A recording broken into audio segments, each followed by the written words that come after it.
Oh, it's Mike from Custom Cruising. You see a beautiful bit of kit. This is a Paugho Springer. I believe this is a +2. Actually fitted to a Rocker C with a 21. Okay. Paugho legendary shocks. And as you can see here, got the shock absorber on it.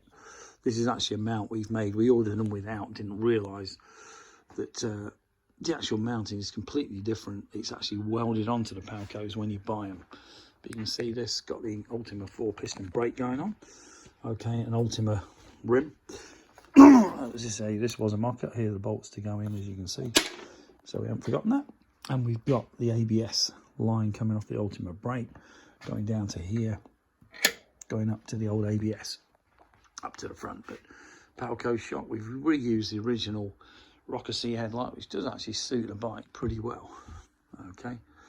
So if you're interested in any great parts, this particular bike, like I say, Rocker C, pretty cool machine actually with the springers. Very, very unusual. Only 2 in existence. One I saw on YouTube. Customer asked me to do it. I said, well, if there's one being done, I'm pretty sure we can. So here we go.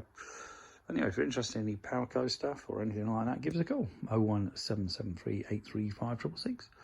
CustomCruisers.com or the new site, customcruisers.eu. Thank you.